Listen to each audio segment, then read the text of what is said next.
जिंदगी का सफर सुहाना हो, इसके लिए सावधान रहना जरूरी है। रोजमर्रा की आपाधापी में कुछ देर बैठकर सोचना समझना भी जरूरी है कि आपके आसपास क्या हो रहा है और जो कुछ हो रहा है उससे हमारी जिंदगी, हमारा परिवार कैसे प्रभावित हो सकता है। इसलिए हॉर्न बजाकर बाखबर करने वाली खबर जरूरी होती है। और आज की ये खबर दिल्ली के करीब गाजियाबाद और नोएडा में डॉग अटैक की दहशत से जुड़ी है।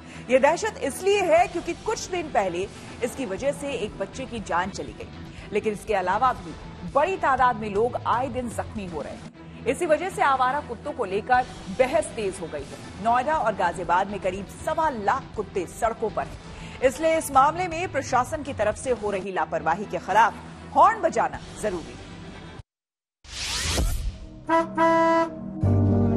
क्या बताया भाई साहब, अस्पताल गए आप?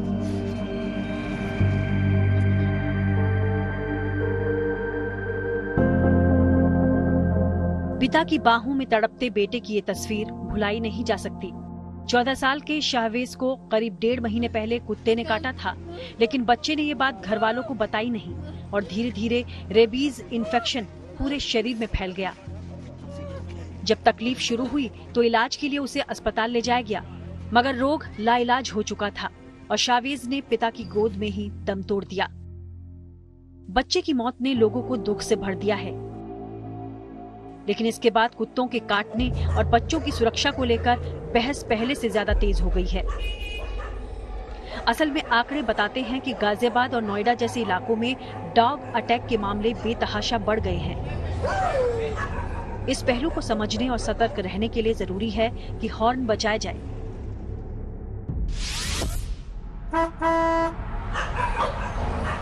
सबसे पहले आपको बताते हैं डॉग अटैक के मामले में गाजियाबाद और नोएडा चर्चा में क्यों है। एक आंकड़े के अनुसार गाजियाबाद और नोएडा में हर दिन करीब 400 लोग डॉग अटैक का शिकार होते हैं। इन दोनों इलाकों में 1.25 लाख से ज्यादा कुत्ते टहल रहे हैं, जिनमें आधे से ज्यादा कुत्तों की नसबंदी भी नहीं हुई है।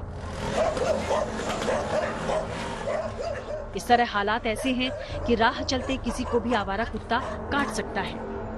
डॉग अटैक से घायल होने वाले में बड़े भी हैं और बच्चे भी, पुरुष भी हैं और महिलाएं भी। किसी को मामूली जख्म आते हैं तो किसी की जान पर बनाती है और किसी की जान चली जाती है। चिंता तब और बढ़ जाती है जब सड़कों जैसे हालात सोसाइटी में नजर आते हैं। हालांकि सुरक्षा के लिहाज से वहां डॉग से परेशानी नहीं होनी चाहिए, लेकिन है। सोसाइटी के गेट के आसपास आवारा कुत्तों की मौजूदगी लोगों के लिए समस्या है, लेकिन कई बार पेट रखने वालों की लापरवाही भारी पड़ती है। कुछ महीने पहले गाजियाबाद की एक सोसाइटी की लिफ्ट में कुत्ते ने एक बच्चे को काट लिया। जिस महिला का कुत्ता था उसे इस घटना से कोई फर्क तक नहीं पड़ा। मुश्किल ये है कि ऐसी घटनाएं पहले से ज्यादा बढ़ गई हैं और सोसाइटी में झगड़े या तनाव की वजह बनती जा रही हैं। सवाल ये भी है कि प्रशासन आखिर क्या कर रहा है। 14 साल के शहबाज की मौत के बाद परिवार ने शिकायत की तो पुलिस ने एक महिला के खिलाफ मामला दर्ज किया है और नगर निगम ने उस कुत्ते का रजिस्ट्रेशन नहीं होने पर जुर्माना लगाया है। गाजियाबाद नगर निगम द्वारा जिस मृतक आश्रित परिवार जो मृतक परिवार था उनसे संपर्क किया गया। उनके सूचना के आधार पर जिस श्वान मालिक का उल्लेख किया गया उनके खिलाफ जुर्माने हेतु नोटिस भेजी गई, क्योंकि उस श्वान का पंजीकरण गाजियाबाद में नहीं कराया गया। गाजियाबाद नगर निगम की दलील है कि आवारा कुत्तों के मामले में वो अपनी जिम्मेदारी निभा रहा है, लेकिन तस्वीर क्या है इसे जिला अस्पताल के आंकड़ों से जरा समझिए। वहाँ रोजाना डॉग अटैक के शिकार 150 से 170 लोगों को वैक्सीन लगाई जा रही है। दावा है कि जनवरी से अभी तक करीब 25,000 लोगों को वैक्सीन दी गई है। हमारे अस्पताल में 150 से 160 के पेशेंट आते हैं लगभग, जिनको सभी को इंजेक्शन लगवा दिया जाता है। जनवरी से 23 अगस्त तक 25,000 इंजेक्शन लग चुके हैं।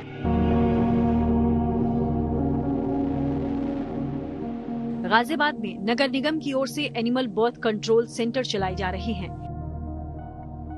एक बड़े एनिमल बर्थ कंट्रोल सेंटर का प्रस्ताव भी है, लेकिन सच्चाई यही है कि 2013 से नसबंदी करने के बावजूद जिले में आवारा कुत्तों की संख्या 60,000 से ज्यादा हो चुकी है।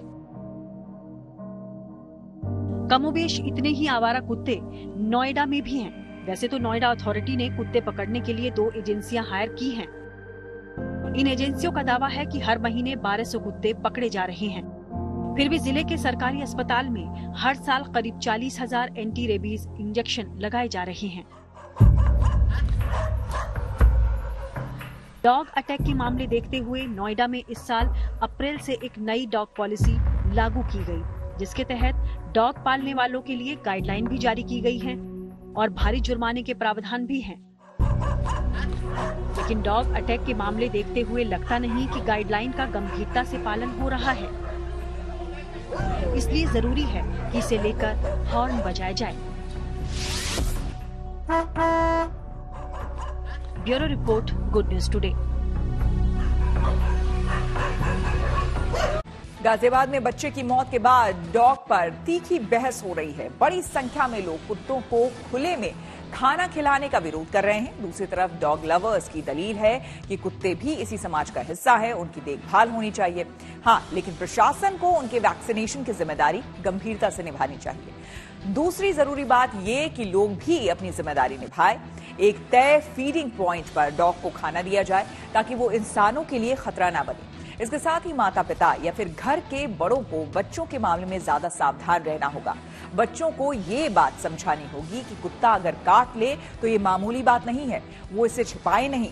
वक्त रहते अगर एंटी रेबीज इंजेक्शन नहीं दिया गया तो जान पर बन सकती है। सुनिए डॉक्टर्स क्या कहते हैं। रेबीज होने बाद इसका कोई इलाज नहीं होता, पहली प्रिकॉशन है।